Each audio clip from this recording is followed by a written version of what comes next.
Assalamualaikum warahmatullahi wabarakatuh. Perkenalkan, nama saya Karina Ayu Widianto dengan NPM 24120111133. Di sini saya akan melakukan wawancara dengan seorang pemilik usaha di bidang makanan, dan wawancara ini bertujuan untuk mengetahui bagaimana proses, tantangan, dan juga strategi yang dihadapi dalam menghadapi usaha di bidang makanan ini.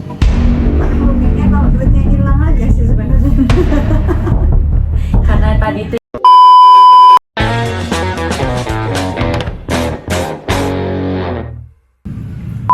jadi saat ini kita sudah bersama dengan pemilik usaha rumah makan.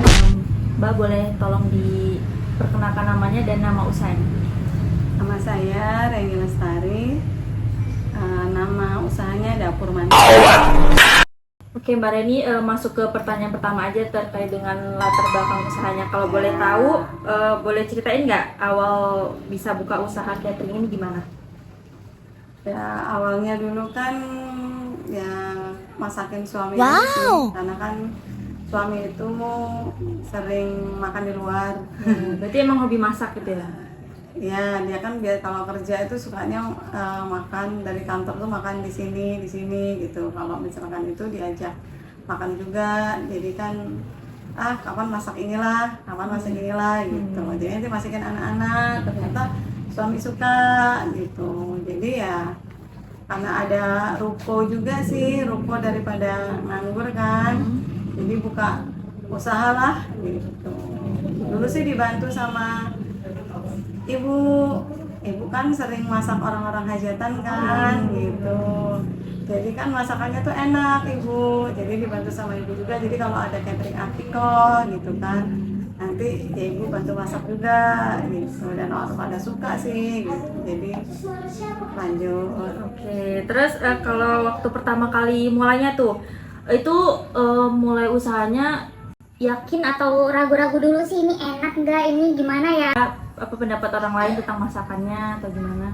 Kalau untuk masakan sih udah yakin. Oh my God. Sebelum jualan kan pasti tester dulu ya, kayak suami, kayak saudara, makan kan wah enak nih gitu kan, jadi baru berani jualan gitu. Kalau untuk rasa ya berani aja untuk rasa. Kalau untuk pelanggan kan namanya yang jualan banyak, jadi kan ya pelan-pelan kenalin gitu kan, paling dari mulut ke mulut gitu kan, enak gitu kan, jadi order.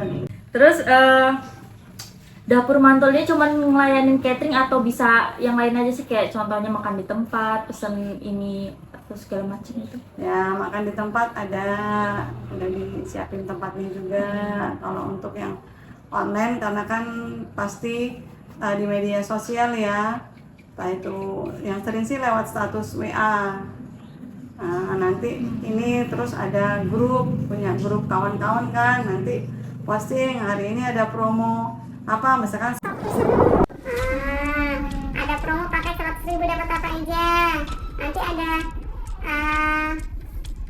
minggu manis apa gitu, jadi sering kayak ngantin promo aja di Ya, sini buat promo menarik paketan berarti ya, ya. jadi paketan nanti yaudah mbak anterin ini gitu kan, oke baru diantar. Oh, berarti bisa antar online juga? Bisa lagi gitu kan. Terus kalau untuk karyawan dibantu sama berapa orang berarti? Karyawan itu ada 2 orang. Perempuan semua? Ketahuan semua, karena kan yang kerja sip-sipan, dari jam 8 pagi dia sampai setengah 4, nanti dari yang setengah 4 dia sampai jam 10 malam, karena kan buka ada offline-nya juga, jadi yang berdayakan itu sih tetangga-tetangga juga yang kerja gitu kan, memang niatnya berberdayakan tetangga sekitar aja gitu. Terus kalau misalnya di offline-nya itu makanan yang paling sering dipesan tuh apa sih? Ayam geprek sih, Bestseller berarti ya? bestsellernya ayam geprek ya, ada juga. Tapi yang lebih, karena awal jualan itu ayam geprek, jadi tenarnya itu masih ayam geprek gitu kan, jadi nasi goreng nggak ada, nasi goreng ada mie tek-tek gitu. Jadi kalau untuk orang kerja ya saya ngajarin dulu mereka yang kerja cara bikin mie tek-tek kayak mana, cara bikin ayam geprek kayak mana gitu, jadi bisa udah mahir bisa ditinggal gitu. Oh ya Mbak, ini ada hal yang lupa aku tanyain. Mulai usahanya itu udah berapa tahun sih, dan dari tahun berapa? Dari tahun 2020. 2020, berarti udah jalan sekitar 6 tahun ya? Ya 6 tahun. Terus kalau misalnya untuk pesanan catering gitu, Ya, kira-kira dalam satu orderan pesanan itu paling dikitnya berapa, terus paling banyaknya berapa sih Mbak?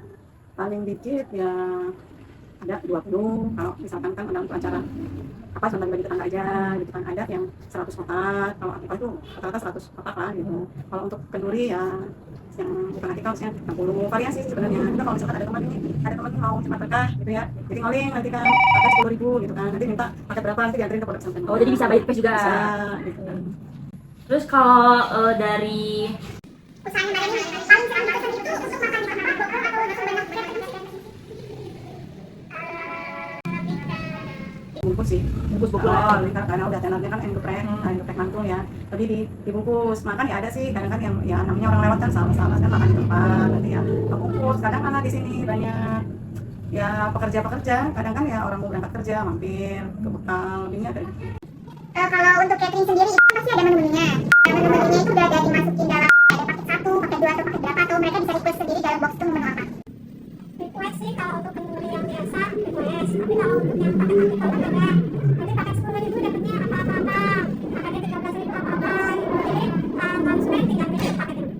Nah, untuk pelanggan yang suka repeat order nih, itu biasanya dari mana sih? Dari sekolah yang kayak tadi diceritain atau dari tetangga, kerabat?